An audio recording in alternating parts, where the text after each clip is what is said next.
ওই যে 16টা নদী এসে একত্রিত মিলছে, এইরকম জায়গা বাংলাদেশে আর কোথাও নেই। অথচ ওই অঞ্চলটা আমরা পর্যটনে আমরা রিভার ট্যুরিজম করতেছি না। আমরা কি রিভার ট্যুরিজম করি?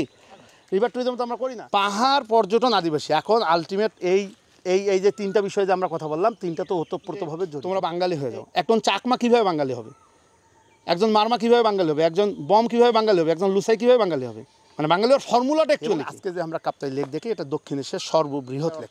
এই কাপ্তাই যে ড্যামটা দেয়, এই কাপ্তাই ড্যামের কারণে যে প্রায় 57,000 একর আবাদি জমি পাহাড়িদের পানির নিচে তলায় যায় রাতারাতি, এবং পুরনো রাঙ্গামাটি শহর পানির নিচে তলায় যায়।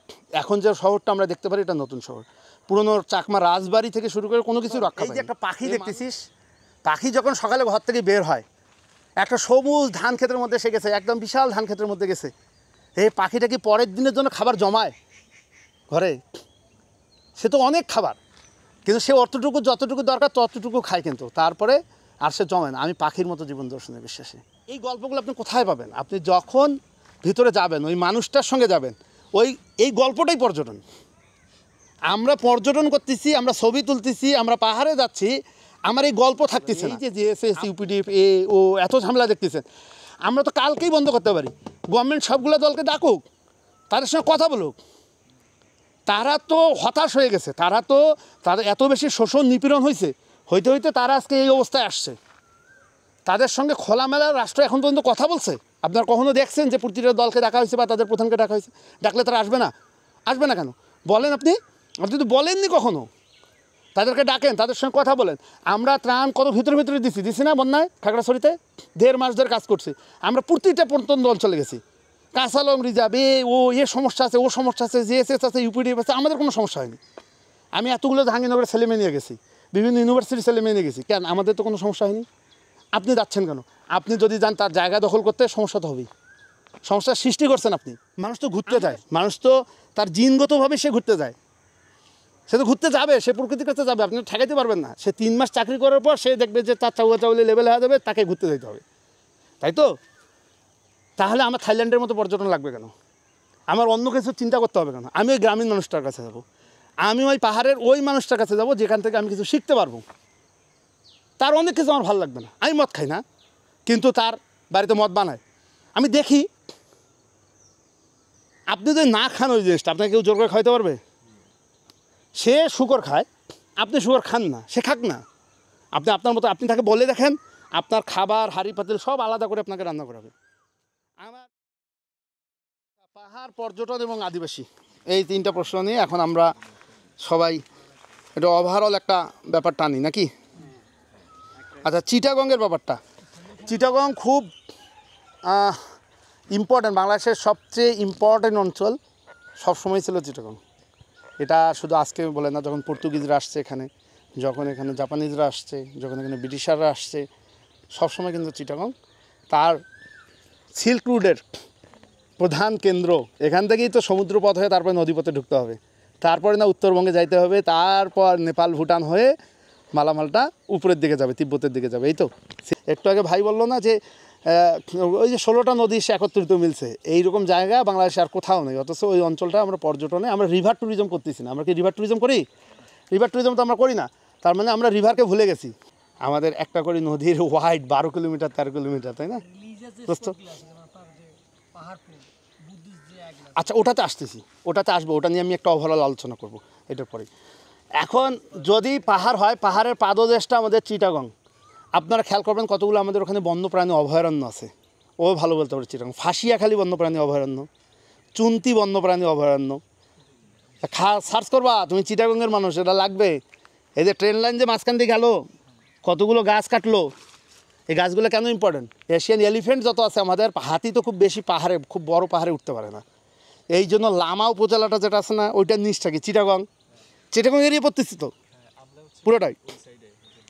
চিটাগং শহর বলতেছি না, তোমার চিটাগং জেলাটা যদি হিসাব করো তুমি, তাই না? তাহলে রাউজান কি চিটাগং পড়তেছে? রাউজান তোমার পাশে, ওটাও চিটাগং পড়তেছে। যেমন একই সঙ্গে ক্রানীরহাটও চিটাগং পড়তেছে, সাতকানিও চিটাগং পড়তেছে, তাই না? সবই চিটাগং না? রাঙ্গুনিয়া কি চিটাগং না? সবই তো চিটাগং। তাহলে রাঙ্গুনিয়া কি? আমার রাঙ্গামাটির নিচের পোর্শনটা কাপ্তাই লেক দিয়ে দিক দিয়ে বের হয়ে আসলো, তাই না? তাহলে এই বিস্তীর্ণ অঞ্চল আমাদের বন্যপ্রাণীর এমনিতে অভয়ারণ্য। কারণ যেসব বন্যপ্রাণী পাহাড়ের উপরে থাকে না, নিচের দিকে থাকে, সবগুলোকে কিন্তু আমরা এই অঞ্চলটাতে পাই, এই বিস্তীর্ণ অঞ্চলটা, বিশেষ করে হাতি, কারণ সে বেশি পাহাড়ে উঠতে পারে না। এখন আমরা ওখানে দেখি যে আমরা একটা সাফারি পার্ক আছে না, ডুলহাজারা সাফারি পার্ক, ওখানে কেন সাফারি পার্কটা হলো? কারণ ওখানে বিস্তীর্ণ এটা ওরই যে এটার সঙ্গে অভ্যস্ত ওই ল্যান্ড, এই কারণে কিন্তু ওখানে সাফারি পার্কটা করা হয়েছে। তাহলে আমাদের যে বিস্তীর্ণ যে এই অঞ্চলটা, ওই যে ইন্ডিয়া ডুয়ার্সের মতো, আমরা কি ওখানে সাফারি অরিজিনাল বন জঙ্গলের মধ্যে বন্যপ্রাণী থাকবে, সেখানে ভিতর দিয়ে আমরা সাফারি, আমাদের পর্যটন, আমরা কি এটা এখনও করতে পারি না? পারি। কিন্তু এই বিস্তীর্ণ অঞ্চলকে আমাদের পর্যটনে আসেনি। আমরা গাছই রক্ষা করতেছি না, আমরা গাছ কাটতেছি, সবই কাটতেছি, এখনও চলতেছে। মাঝখান দিয়ে রেল লাইন বানাচ্ছি, আমরা বুঝতেছি না, হাতি মারা যাচ্ছে 2 দিন পর পর, এ মারা যাচ্ছে, ও মারা যাচ্ছে। তার মানে আমরা আমাদের পর্যটন, একটু আগে যে ভাই যে প্রশ্নটা করছিল যে পর্যটন নিয়ে আমরা আমাদের আসলে ভাবনাটা কী, বা আমরা সচেতন না কেন, বিষয়টা এইটাই তো, যে আমরা আমাদের পর্যটনটা বুঝেই উঠতে পারতেছি না, যে একটা গাছ, একটা বড় বট গাছ রাখা, এটাও পর্যটন। ওই গাছটা দেখার জন্য মানুষ যাবে। এইটা আপনি দেখবেন যে বালিয়ারাঙ্গের নামে একটা জায়গা আছে আমাদের উত্তরাঞ্চলে, একটা 3 বিঘা জায়গার মধ্যে একটা আম গাছ আছে, এইটা দেখার জন্য হাজার হাজার মানুষ যাচ্ছে না? হ্যাঁ, সূর্যপুরি আমের গাছ একটা আছে না, সূর্যপুরি আম দারুণ একটা টেস্টি আছে, এবং ওখানে মানুষ যাচ্ছে ওই আম গাছ দেখার জন্য। তাহলে একটা আম গাছও তো একটা পর্যটন। তা আমরা তো একটা ভ্যালু বুঝতেছি না। আমরা ওপেন সোর্স পাইছি, আমি জানি যে এই গাছটা যদি আমি বেচতে পারি কোনোভাবে, জায়গাটা দখল করে বা কোনোভাবে গাছটা যদি বেচতে পারি, আমি তো 50,000 টাকা পাচ্ছি, আমার খাটনি করার দরকার কি? তো এই জিনিসগুলো যখন তৈরি হচ্ছে তখন আমরা পর্যটনটা বুঝতেছি না। এই হলো এটার আলাপ। আর পাহাড়, পর্যটন, আদিবাসী, এখন আলটিমেট এই যে 3টা বিষয়ে যে আমরা কথা বললাম, 3টা তো ওতপ্রোতভাবে জড়িত। এইটার ব্যাপারটা এখন আমি ওভারঅল একটা সামারি করি, তারপরে কার কি কোশ্চেন আছে ওইটা নিয়ে আমরা ক্লোজ করবো, ঠিক আছে? ওভারঅল বাংলাদেশে সমস্যাটা কোথায় থেকে শুরু হলো? যখন কাপ্তাই লেক যখন করা হলো, কাপ্তাই লেক আপনারা সাজেক দেওয়ার সময়, আমি ওভারঅল বলতেছি, হ্যাঁ, আপনারা দেখবেন যে কাসালং নামে একটা নদী এই দিক দিয়ে ঢুকছে, গঙ্গারাম নামে একটা নদী এরকম ঢুকছে, এ পাশে খাগড়াছড়ি শহর দিয়ে একটা চেঙ্গি নামে একটা নদী ঢুকছে। আপনি যখন রামগড় হয়ে ঢুকবেন, হাতের বাম পাশে ফেনী নামে একটা নদী ঢুকছে। এই যে ফেনী নদী, এই যে এতগুলো নদী, এই যে এরকম এই দিক দিয়ে লুসাই পাহাড় থেকে মিজোরামের এই দিক থেকে কর্ণফুলী নদী ঢুকছে, কর্ণফুলীর সবচেয়ে বড় নদী, ওই দিকে ঢুকছে, এগুলো নদী গিয়ে ওখানে মিলছে। এখন কি করা হলো, তখন পাকিস্তান পিরিয়ডে সর্বপ্রথম, আমি কিন্তু এক আলোচনা হয়তো বা অনেকগুলো রিপিট হতে পারে গত দিনের চেয়ে, হ্যাঁ, আমি ওভারঅল করতেছি। এই যে সর্বপ্রথম যেটা করলো পাকিস্তান সরকার এসে, আমেরিকার অর্থায়নে, এই কাপ্তাই যে ড্যামটা দেয়, এই কাপ্তাই ড্যামের কারণে যে প্রায় 57,000 একর আবাদি জমি পাহাড়িদের পানির নিচে তলায় যায় রাতারাতি, এবং পুরনো রাঙ্গামাটি শহর পানির নিচে তলায় যায়। এখন যে শহরটা আমরা দেখতে পারি, এটা নতুন শহর। পুরনো চাকমা রাজবাড়ি থেকে শুরু করে কোনো কিছু রক্ষা পায়নি। এই মানুষগুলো তখন কী করবে? এই মানুষগুলো তখন বাস্তুচ্যুত হয়ে গেল।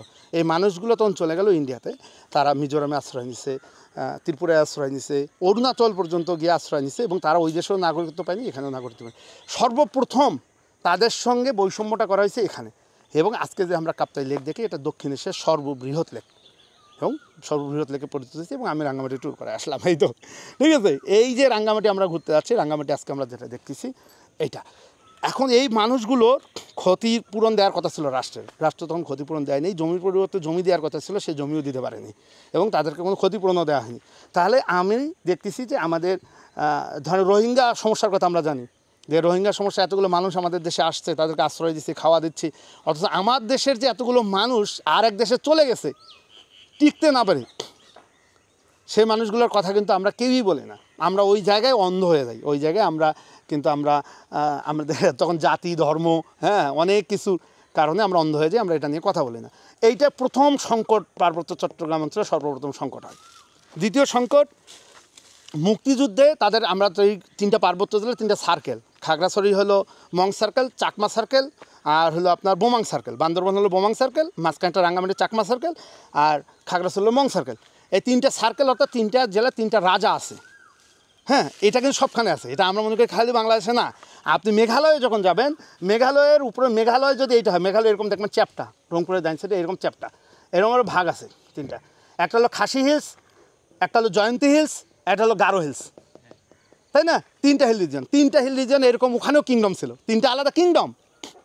এখন যে মেঘালয় আপনি দেখেন, এই 3টা মিলে কিন্তু মেঘালয়, ঠিক আছে? এবং তারা নিজেরা নিয়ন্ত্রণ করতেছে সব কিছু, ওখানে দেখবেন নিজেরা নিয়ন্ত্রণ করতেছে, তাই না? এখন আমরা মনে করি যখন দেশভাগ হয়েছে, আমরাই শুধু বাঙালি খুব আবেগ, যে হ্যাঁ ওপাশে ওয়েস্ট বেঙ্গলের সঙ্গে আমরা ভাগাভাগি হয়েছি, ওপাশে আমাদের বাঙালি ভাই, এপাশে বাঙালি ভাই। ভাই একইভাবে তো গারো হিলসও ভাগ হয়েছে।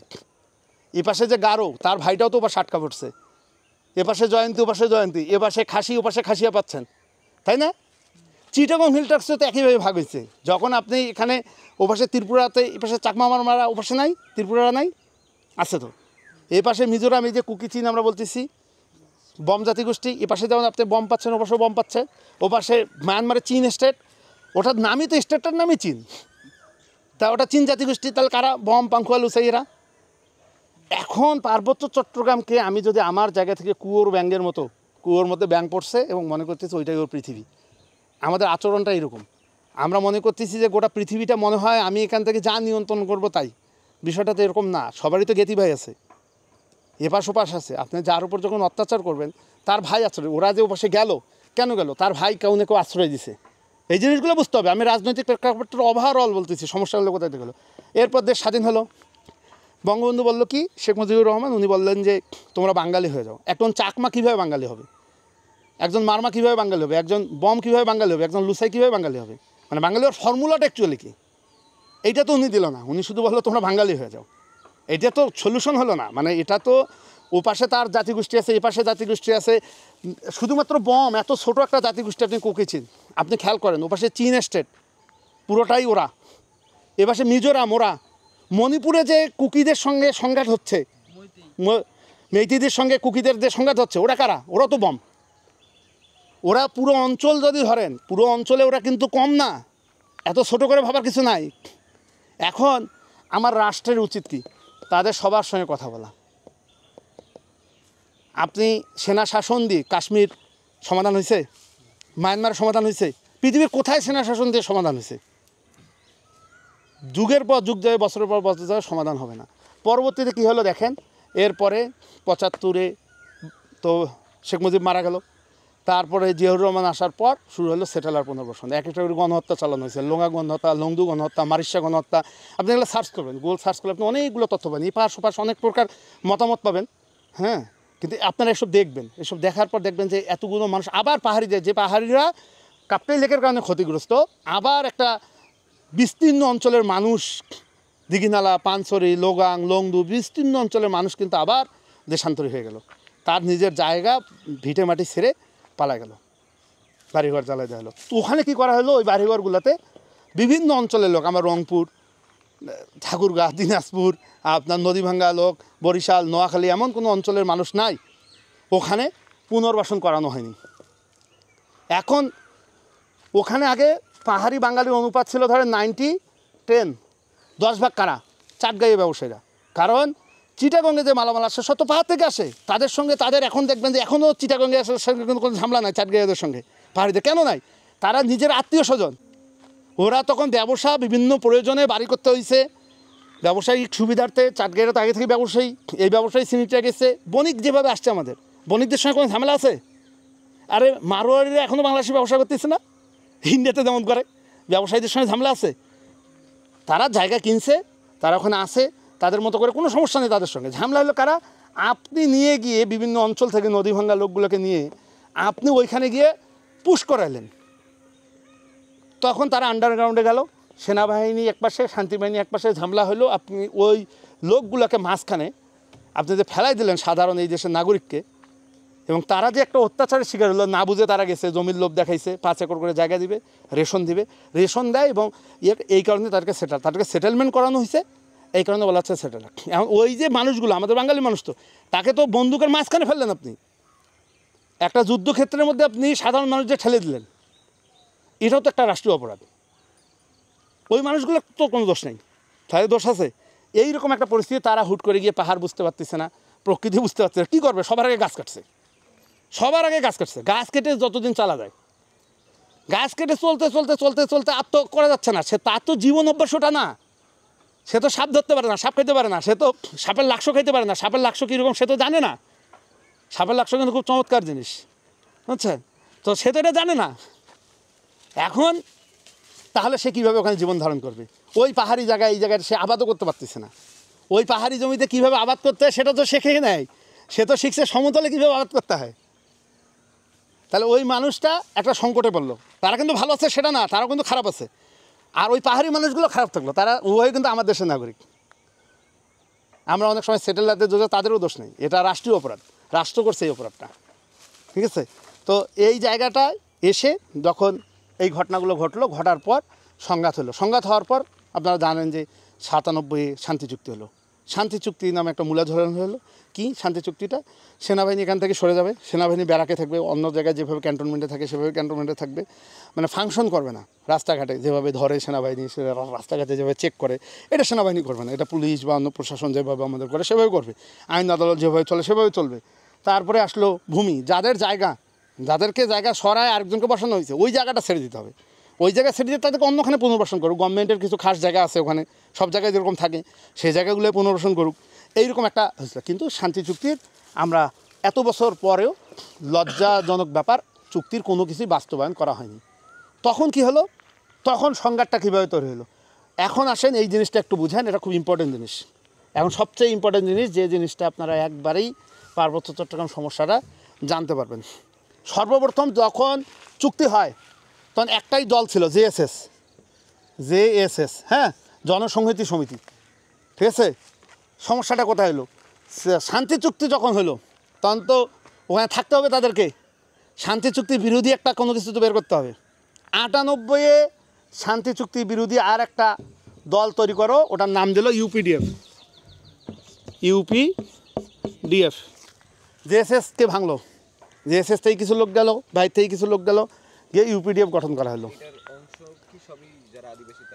না, ইউপিডিএফ ছিল চুক্তি বিরোধী, অনেকের মদত আছে, ধারণা করা হয় যে সবারই মদত আছে এখানে, ইউপিডিএফ করা হলো। এখন কি হলো, যখন ধীরে ধীরে শান্তি চুক্তি বাস্তবায়ন হচ্ছে না, এইটা জনসংখ্যা আগে খুবই কম ছিল, যখন শান্তি চুক্তি বাস্তবায়ন হচ্ছে না মানুষের মধ্যে কি হতাশা তৈরি হলো। আহমদ সফার একটা ওই সময়কার পত্রিকার একটা লেখা আমি বলতে পারি, ওই হলো বইগুলো যদি লাগে বা ওই লেখাগুলো যদি লাগে আমি দিতে পারবো। আমি জাস্ট স্মরণ থেকে বলতেছি, পুরো লেখাটা দিতে পারলে, পড়তে পারলে, রিডিং করতে পারলে ভালো হতো। যেমন আহমদ সাহেব বলতেছে কাপ্তাই লেকের পানিটা যখন উঠে তখন উনি দেখতে পাচ্ছেছে, মজার ব্যাপার, আহমদ সাহেব কিন্তু পাহাড়ের ভিতর গিয়ে 3 মাস ছিল ওই সময়, এলে অদ্ভুত অদ্ভুত জিনিস। এবং ওনার হলো লেখা থেকে আমি উদ্ধৃতি করতেছি, উনি দেখতেছি একদম চাকমা মহিলা, বাম পাশে একটা 12 মাসে বেগুনের চারা, আর এক হাতের কাছে একটা কুকুর, তার প্রিয় কুকুর, কুকুর নিয়ে সবসময় এইটা নিয়ে পানি উঠতে আছে কাপ্তাই লেকের, এবং উনি সব কিছু ছেড়ে দিয়ে শুধু এই 2টা জিনিস নিয়ে পাহাড়ের উপরের দিকে উঠতেছে পানি থেকে বাঁচার জন্য। তাহলে কী পরিমাণ মানুষ ক্ষতিগ্রস্ত হয়েছে। 57,000 একর আবাদি জমি তাদের গেছে, শ্রেণী অশ্রেণীভুক্ত বনাঞ্চল পুরোটাই ডুবে গেছে, এবং এত মানুষের সাজানো গোছানো সব কিছু গেছে। হ্যাঁ, মুক্তিযুদ্ধের আগে, এটা হলো পাকিস্তান পিরিয়ডে। এরপর এই ঝামেলাটা হওয়ার পর তারপরে আসেন, এখন এইটা নিয়ে সে একটা কথা বলছিল যে রাষ্ট্র এটা সমাধান করতে কী পারে, আর যে পরিমাণ সেনাবাহিনী ওখানে রাখা হয়, ওদের পেছনে যে পরিমাণ খরচ, এই টাকাতে একটা ব্যাংক করা হোক, কোনো কিছু দরকার হবে না, এই টাকা ওখানে ইনভেস্টমেন্ট করা হোক, ওখানে কলকারখানা করা হোক, এবং তাদের কর্মসংস্থানের ব্যবস্থা করা হোক ওখান থেকে, এবং এই টাকা খরচ করি আপনি দেখেন সমাধান কালকে হয়ে যাবে। কারণ এত জনসংখ্যা ওখানে, এত মানুষ, তারা তো কোনো কাজ পাচ্ছে না, কর্মহীন হয়ে গেছে, এবং তাদের জমি জমা যাচ্ছে, তারা শুধু এইসবই দেখে গেছে। আপনি এই টাকাটাই ওখানে খরচ করেন, ওখানে আপনি ব্যাংক প্রতিষ্ঠা করেন, ব্যাংক প্রতিষ্ঠা করে ওদের জন্য একটা ব্যাংক প্রতিষ্ঠা করে তাদেরকে ভিতরে লাগাই দেন। আচ্ছা, যাই হোক, আমরা এখন এই আলোচনাটায় আসি। জেএসএস ইউপিডিএফ হলো, এখন কি হলো, যখন ইউপিডিএফ শক্তিশালী হলো, ইউপিডিএফটা আবার ভাঙা হলো। এটা পরিকল্পিত, এইটাকে বলা হচ্ছে ডিভাইড অ্যান্ড রুল। এইটা কাদের পলিসি এটা তো বুঝতে পারতেছেন, হ্যাঁ, সুন্দর করে তারা এখানে পলিসি খেলতেছে, তারা গেম খেলতে গেছে, ঠিক আছে। ইউপিডিএফ ভেঙে কী করা হলো, ইউপিডিএফ গণতান্ত্রিক নামে আর একটা দল প্রতিষ্ঠা করলো 2017-তে। তাহলে ইউপিডিএফ শক্তিশালী কিন্তু আর কমে গেল, শক্তি কমে গেল। ইউপিডিএফ যখন কমে গেল শক্তি, তখন জিএসএসের শক্তি বাড়লো। জিএসএসের শক্তি যখন বাড়লো, জিএসএসকে তখন ভাঙা হলো। জিএসকে ভেঙে জিএসএস সংস্কার নামে আর একটা দল করা হলো। এখন পাহাড়ে 4টা দল। আগে একটা মানুষ চাঁদা দিত, ওই যে চাঁদাবাজি সমস্যার কথা বলে না, আমরা একটা দলকে ধরলাম, এখন দিতে হচ্ছে তাকে 4টা দলকে। এর সঙ্গে রাষ্ট্রীয় বাহিনীর চাঁদাবাজি তো আছে, চাঁদাবাজ ওখানে সবাই। মোরোরা একটা খুব চমৎকার কথা বলতো, মজার ব্যাপার, এই সবের সঙ্গে একটা জাতিগোষ্ঠীর কোনো সম্পর্ক নাই পাহাড়ে, সেটা হলো মোরো মানে হলো মানুষ। আমার একটা বন্ধুর গল্প শোনাই আপনার, মোরো বন্ধুর, ও আমার গুরু, ওর কাছ থেকে আমি পাহাড়ের দীক্ষা পাইছি। ওকে ওর খুব অভাব, আমি ওই পাড়াটায় আপনাদের নিয়ে যাবো, একটা সেশন করবো ওই পাড়ায়, ঠিক আছে? ওর পাড়াটায় ওই থাকে জঙ্গলে, ওকে এত একদম রিজার্ভের ভিতরে থাকে, ওকে আনতে আমাদের একটা পাড়ায় আগে খবর পাঠাইতে হয়, মানে একটা বাজারে খবর পাঠাইতে হয় ফোন করে, ওইখান থেকেই গ্রামের মানুষের মাধ্যমে ওর কানে খবর যাবে যে তোমার বন্ধু ফোন দিছে, কথা বলতে চায়। সে আবার ওখান থেকে 2 দিন হেঁটে আসবে, তারপরে আমাদের ফোন দেয়, ফোন দিয়ে বলে বন্ধু আমি তো আগামী মাসের 15 তারিখে আসবো, তুমি একদম চলে আসো। তাই 2 দিন আগে সে আসতো, অথবা 2 দিন আগে আমরা যেতাম, হয় ও আমাদের জন্য অপেক্ষা করবে, নাহলে আমরা ওর জন্য অপেক্ষা করবো। তারপরে আমাদের ট্রেকিং শুরু হইতো, তারপরে এভাবে 1 মাস 1.5 মাস আমরা জঙ্গল হাঁটতাম, হেঁটে তারপরে এইসব মানুষদের কাছাকাছি যাওয়ার চেষ্টা করতাম। এবং আপনারা ওই যে ভিডিওটা প্রথমে তোমাকে দিছি, 2টা ভিডিও দেখবেন যে ডায়রিয়ায় মারা যায়, ডায়রিয়া ক্রাইসিস নিয়ে, ওইটা তো ওই ছিল। হ্যাঁ, ভিডিও যদি দেখবো একটা 30 মিনিট, ওটা দেখিয়ে এখন, তাহলে আপনারা এটার সঙ্গে আজকে আলোচনার সঙ্গে কানেক্টেড হতে পারবেন, ওইটা আজকে গ্রুপে দিয়ে দেবো আবার, ঠিক আছে? তো এই যে সে মানুষটা এত কিছুর পর সে খুবই অভাব। আমি যখন 17 সালেও আমরা কেরোসিন তেল কেনার জন্য 2 কিলোমিটার হেঁটে যেতাম উপরে গিয়ে, কেরোসিন তেল, সবার বাড়িতে সোলার আছে, বুঝলি তো, ইলেকট্রিসিটি নাই, ইলেকট্রিসিটি থেকে তো গভর্নমেন্ট আগেই বঞ্চিত করছে। যতটুকু একটু যাদের একটু সামর্থ্য আছে 10,000 20,000 তার একটা কোনোরকম 20 ওয়াট 40 ওয়াটের একটা সোলার কিনছে, এইভাবেই চলে, ওর বাড়িতে সোলার নেই।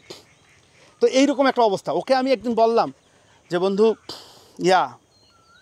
তুমি তোমার তো খুব অভাব চলতেছে, তো আমি তোমাকে কিছু চাল কিনে দেই, তোমার বাচ্চা কাচ্চা চলে। ও আমাকে যেটা বললো সেটা শুনে আপনি টাসকি খাবেন, তোর কাছে আমি চাল চাইছি? শোন, এই যে একটা পাখি দেখতেছিস, পাখি যখন সকালে ঘর থেকে বের হয়, একটা সবুজ ধান ক্ষেতের মধ্যে সে গেছে, একদম বিশাল ধান ক্ষেতের মধ্যে গেছে, এই পাখিটা কি পরের দিনের জন্য খাবার জমায় ঘরে? সে তো অনেক খাবার, কিন্তু সে অতটুকু যতটুকু দরকার ততটুকু খায়, কিন্তু তারপরে আর সে জমায় না। আমি পাখির মতো জীবন দর্শনে বিশ্বাসী। তো এই হলো এই গল্পগুলো আপনি কোথায় পাবেন? আপনি যখন ভিতরে যাবেন, ওই মানুষটার সঙ্গে যাবেন, এই গল্পটাই পর্যটন। আমরা পর্যটন করতেছি, আমরা ছবি তুলতেছি, আমরা পাহাড়ে যাচ্ছি, আমার এই গল্প থাকতেছে না। আপনার আজকে এই যে ধরেন আমি ড্রিঙ্ক করি, এটা আমি সবাই জানে আমি ড্রিঙ্ক করি, এইটা অভ্যাস শুরু হয়েছে কেমন শুনুন, খুব মজার কাহিনী। আমি এইটা জানেন, আপনার বাড়িতে গেলাম, আমি আপনার বাড়িতে গিয়ে চা দিল, বিস্কুট দিল, এখন আমি চাটা খাইলাম না, বললাম যে আমি চা খাই না। অনেকে তো মাইন্ড করে যে চা করে দিলাম, এত সুন্দর করে দুধ চা করে দিলাম, চাটা খাইলো না।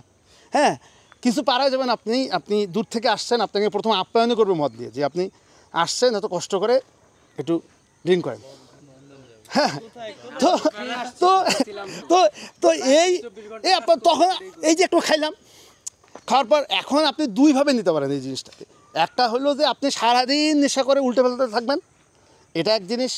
আর একটা, আপনি ওখানে টেস্ট করেন লোকাল ওয়াইনগুলো, যেমন ধরেন লাস্ট ভুটানের ডুকপা জাতিগোষ্ঠীদের সঙ্গে কাজ করলাম, ওরা একটা বিয়ার করে এরকম সাদা, এত টেস্টি মনে হয় যে আপনি মাঠা খাচ্ছেন, মানে মাঠা আছে না যেরকম ওদের মতো ওই রকম লাগে, এরকম সাদা, ওটা এরকম। ওরা প্রতিদিনে সবাই জমে দেওয়ার সময় কিন্তু ওটা সকালবেলা খেয়েছে, এবং এইরকম করে ঝাঁকাইলে পুরোটাই বিয়ার ফ্লেভার দিবে। আর যদি আপনি রাতে রাখেন, নিচের দিকে আস্তরণ পড়বে, নিচের দিকে একদম লাল হয়ে যাবে, আর উপরের দিকে লাল হবে, ওইটা যদি থেকে বের করেন ওইটা হয়ে যাবে মদ, আর নিচেরটা হয়ে যাবে বিয়ার। সুন্দর না? মানে অদ্ভুত। মানে এখানে যাওয়ার পর মানে যখন দেখি এই মেকানিজমগুলো, তখন আমি কিন্তু এটার সাথে কানেক্টেড হওয়ার চেষ্টা করছি, এটা কীরকম, এটা না রেসিপি নেই, এটা তো তাদের কাছেই থাকবে, এটা সব কিছু জেনে আসলে তো অসুবিধা আছে, যেখানকার যেটা জিনিস সেটা সেখানে, এইটা দিয়ে চাচ্ছ। এখন এই নেশার কথাটা কেন আসলো দেখেন, আপনি বিশ্বাস করতেন ওখানে প্রচুর একটা মহিলাকে যখন আপনি দেখবেন, এই কথাটা হয়তোবা উঠাইলাম, এটা উঠাইছি কিন্তু অন্য কারণে। আপনি যখন দেখবেন 6 মাস বয়সী একটা বাচ্চা, একটা মরো মহিলা, তাকে তো প্রচুর কাজ করতে হয়, তাকে জমিয়ে দিতে হয়, ওই বাচ্চাটা তোকে ডিস্টার্ব করবে, সে তো কাজ করতে পারবে না সারাদিন, সে ওই বাচ্চাটার মুখে ওই বয়সে আফিম দেয় যেন সে ঘুমাইতে পারে। তাহলে আপনি এইটার পিছনের গল্পটা যখন আপনি জানবেন, শুধুমাত্র অতটুকু নিয়ে আমরা এই যে মদ খাচ্ছি আমরা এনজয় করে চলে আসলাম, মানে অতটুকুর মধ্যে যদি থাকেন তাহলে আপনি আর কিছু জানতে পারবেন না। আপনি আর একটু ভিতরে ঢুকে দেখেন ওইটার পিছনের ঘটনাগুলো কি, তারা কি অবস্থায় থাকলে একটা মা তার 6 মাস বয়সী বাচ্চাকে মানে দুধের বদলে মুখে নেশা দিয়ে তাকে ঘুম পাড়ায় দেয়, এবং তাহলে ওখানকার জীবনটা আসলে কতটা কষ্টের, ওই জীবনটাকে আমাদের উপলব্ধি করতে হবে, এবং ওইটাই পর্যটন। আমরা পর্যটনকে বলতেছি আমরা ওইটাই পর্যটন। তুমি মদ খাও না, কিন্তু ওই জীবনটা দেখে খাও, ওই জীবনটার সঙ্গে তুমি কানেক্ট করাও তোমাকে। আমি যখন আসি, আমাকে নামাই দিয়েছে ভোর 3:30 4টার দিকে বাস। আমি রাঙামাটি যখন আসি 4টার সময় আসতেছিলাম, এই প্রান্তিক হয়ে আসতেছিলাম আলবেরুনের দিকে। একটা পাখি ডাকতেছিল পূর্ণিমা। আমি যখন ঢুকছি একটা বড় লম্বা গাছ আছে, আজকে অনেক দূর রাস্তার পাশে, কিন্তু আলবেরুনি থেকে প্রান্তিক থেকে আলবেরুনি থেকে আসতে পাখিটার ডাকটা আছে, মানে কী যে সুন্দর ডাকতেছে, মানে চাঁদের মধ্যে অদ্ভুত। এইরকম আমাদের পাহাড়ে আসছে নাকি না, এই যে কেজাঙ্গের কথা বললাম, ও ভুটানে ঢুকলো তাদের গোষ্ঠী। মজার ব্যাপার, ওই যে কোনো একটা পাখির ডাক শুনে ওর কালার কী, ওর সাইজ কী, ওর অভ্যাস কী, ওর জেনেটিক নাম কী, ওর কীরকম চলাফেরা, ওর বংশবৃদ্ধি হয় কীভাবে সে একটা পাখি কীভাবে তার বাথরুম দিয়ে অর্কিড সৃষ্টি করে গাছের মধ্যে গাছ আবার কীভাবে সৃষ্টি হয়। এবং ওর কাজই হলো হর্নবিলের নেস্ট নিয়ে কাজ করা, যে হর্নবিলটা ঠিকভাবে বাচ্চা দিচ্ছে কি না, তার বাসা নষ্ট হচ্ছে কি না, এটা সবগুলো ভিডিও আছে। আপনি দেখবেন যে আমার ইয়াটাতে যুক্ত হবেন বা আমি পাঠিয়ে দেওয়ার চেষ্টা করব, আপনার সময় থাকলে দেখেন, আপনি ইন্টারেস্ট লাগবে, দারুণ লাগবে। ওকে আমি বললাম কে যান, দুপুরবেলা দেখতেছি শুধু ভাত আর চিলি খাচ্ছে, হ্যাঁ ভাত আর চিলি। আমি বললাম যে কে যান তোমার দুপুরে খান, না এটা আমার ট্র্যাডিশনাল ফুড। কে যান, ও খাচ্ছ, খাও, হ্যাঁ আমরা রেডি। কেজাং খাচ্ছে, কেজাং খেলেই আমরা একসঙ্গে রওনা করব। কি খাও? রাইস আর কি? চিল্লি। এটা কি চিলি? চিলি আর রাইস? চিলি আর রাইস। শুধু চিলি আর রাইস খাচ্ছ, তরকারি অন্য কিছু নাই? না, এটা হচ্ছে আমাদের কালচারাল একটা ফুড। Cultural food? হ্যাঁ, চিলি আর রাইসই শুধু? চিলি আর রাইস। দারুণ তো বিষয়টা। এটা খুব মানে কম পছন্দ করে, যারা অনেক বছর থেকে খাইতেছে পরে খুব ভালো পছন্দ। মিনিমাম ওর কেজাঙ্গের বাচ্চা আমাকে সর্বপ্রথম অবাক করেছে। আমি একটা কোকের বোতল নিয়ে ওর পাড়ায় গেছি, কেজাঙ্গের বাচ্চা আমাকে বলতেছে, মানে ওর বাবাকে বলতেছে ওর ভাষায়, দুঃখ ভাষায়, আমি বুঝি না। আমি কেন বলো কেজাং তোমার বাচ্চা কী বলে? কেউ বলতেছে কি যে প্লাস্টিকটা নিয়ে সে গ্রামে ঢুকছে কেন। মানে আমাকে একটা 4 বছরের বাচ্চা আমাকে শেখাচ্ছে যে তুমি প্লাস্টিক ব্যবহার করতেছো এখানে। এইটা হলো পর্যটন। আপনি যখন কেজাঙ্গের সঙ্গে ট্রেকিং করবেন, আপনি যখন কেজাঙ্গের কাছে যাবেন, আপনি যখন ওই তাসিগাঁও গ্রামটাতে যাবেন, ওই লেপচাখা গ্রামটাতে যাবেন, পুরনো সিল্ক রুটের পথ ধরে যখন হাঁটবেন, ওর গ্রামটা সিল্ক রুটের পথেই যখন পাহাড় উঠতেছে, এবং ওই গ্রাম থেকে বের হয়ে গিয়ে সে জঙ্গলের মধ্যে বাসা বাঁধছে ওর মেয়েটার জন্য। আমি কেজাংকে বললাম, কেজাং তোমার বাচ্চাকে কী বানাইতে চাও? বলে আমার মতো বার্ড হাউস বানাবো। সে পাখি দেখে দেখে বেরোবে, তোমাদের পাখি দেখাবে। ফরেনাররা আসে, বিভিন্ন দেশ থেকে লোকজন আসে পাখি দেখতে, তাকে আমি এটাই শেখাবো। ওই যে বাচ্চাটার সঙ্গে আমার ভিডিও আছে, ডুকপা বন্ধুর বাড়ি, দেখবেন আমি ভিডিওটা দিব। ওর বাচ্চা আমাকে পাখি চেনাচ্ছে, প্রজাপতি চেনাচ্ছে ওর বাসায় বসে বসে। ওর সঙ্গে তো ওর কিন্তু আমি কিন্তু ওর ভাষা জানি না, কিন্তু আমি গেলেই ওই নাচতে নাচতে আঙ্কেল আসতে, ওই কিন্তু চলে আসে, ওর সঙ্গে ইশারায় কথা হয়, ইঙ্গিতে কথা হয়। এই যে পাহাড়ে আমরা যাই, মোরো বাচ্চা, আমি দেখলে ভাষা যায় না, মোরো ভাষা বা দেখা গেলো যে বম বাচ্চা, এই যে তাদের সঙ্গে আপনি কমিউনিকেশন করতেন, মানে বাচ্চারা সবচেয়ে ব্রিলিয়ান্ট, আপনি তাদের সঙ্গে কমিউনিকেট করতেই পারবেন, এবং আপনি যে তার ভাষা জানেন না, তার সঙ্গে কমিউনিকেশন করতেছেন, এইটাই ট্যুরিজম। আপনি যান, আপনি ওই বাড়িটাতে যান। আমাদের কথা হলো পর্যটনটা আমরা এইভাবে যদি এস্টাবলিশ করি, তাহলে কী হবে, ওই গ্রামীণ মানুষটার কাছে যাবে। এই যে জিএসএস, ইউপিডিএফ, ও এত ঝামেলা দেখতেছেন, আমরা তো কালকেই বন্ধ করতে পারি। গভর্নমেন্ট সবগুলো দলকে ডাকুক, তাদের সঙ্গে কথা বলুক। তারা তো হতাশ হয়ে গেছে, তাদের এত বেশি শোষণ নিপীড়ন হইতে হইতে তারা আজকে এই অবস্থায় আসছে। তাদের সঙ্গে খোলামেলা রাষ্ট্র এখন পর্যন্ত কথা বলছে। আপনারা কখনো দেখছেন যে প্রতিটা দলকে ডাকা হয়েছে বা তাদের প্রধানকে ডাকা হয়েছে? ডাকলে তারা আসবে না কেন বলেন? আপনি তো বলেননি কখনো। তাদেরকে ডাকেন, তাদের সঙ্গে কথা বলেন। আমরা ত্রাণ কত ভিতরে দিছি না বন্যায় খাগড়াছড়িতে 1.5 মাস ধরে কাজ করছি। আমরা প্রতিটা প্রত্যন্ত অঞ্চলে গেছি, কাঁচালং রিজার্ভ, এ সমস্যা আছে, ও সমস্যা আছে, জিএসএস আছে, ইউপিডিএফ আছে, আমাদের কোনো সমস্যা হয়নি। আমি এতগুলো জাহাঙ্গীরনগরের ছেলে মেয়ে নিয়ে গেছি, বিভিন্ন ইউনিভার্সিটির ছেলে মেয়ে নিয়ে গেছি, কেন আমাদের তো কোনো সমস্যা হয়নি? আপনি যাচ্ছেন কেন? আপনি যদি যান তার জায়গা দখল করতে, সমস্যা তো হবেই, সমস্যার সৃষ্টি করছেন আপনি। আমরা তাদের ক্ষতি করিনি, তারা জানে আপনি ক্ষতি করতে যাচ্ছেন। আপনি তার পর্যটন করতে আপনি একটা মানসিকতাই নিয়ে গেছেন। যেমন খুব খারাপ লাগে, মানে খুব মাইন্ড করেন না, যেমন আমরা প্রথম কথাই বলে আমাদের যে ভাই পাহাড়ে আসছি ভাই, এখানে এ পাওয়া যায় না, ওখানে ও পাওয়া যায় না, এখানে মেয়ে পাওয়া যায় না, মানে মানসিকতা কোন পর্যায়ের গেলে এইটা হতে পারে ভাই। আমি তো এই বিজনেস করতে যাইনি আপনাকে আমি প্রকৃতি দেখাইতে নিয়ে গেছি। এইটা পর্যটন। আমার এখানে খুব ভালো লাগে ঢাকা ইউনিভার্সিটি সুফিয়া কামাল হলের 5টা মেয়ে, ওরা আমার কাছে আসছে, অন্তি প্রমীরা নাম ধরে বললাম, ওরা আসছে, ওরা একেবারে প্রত্যন্ত অঞ্চল, ওই 5টা মেয়ে আমরা সবাই এক ঘরে ঘুমাইছি। এইটা পর্যটন আমাদের কাছে। ওরা দিনের পর দিন আমার সঙ্গে ট্যুর করে। পর্যটনটাকে আমরা শুধু একটা জায়গায়, যখন আমরা কিছু দিতে পারতেছি না মানুষকে, তখন আমরা নানা কিছু চিন্তা করতেছি। তাকে মদ দিয়ে সন্তুষ্ট করতে হবে, এ দিয়ে সন্তুষ্ট করতে হবে, ও দিয়ে সন্তুষ্ট, কেন ভাই? প্রকৃতি দেখতে যারা আসবে আমি তাদেরকে নিয়ে পর্যটন করি। আমাকে অন্য কিছু ভাবতে হবে কেন, অন্য কিছু চিন্তা করতে হবে কেন?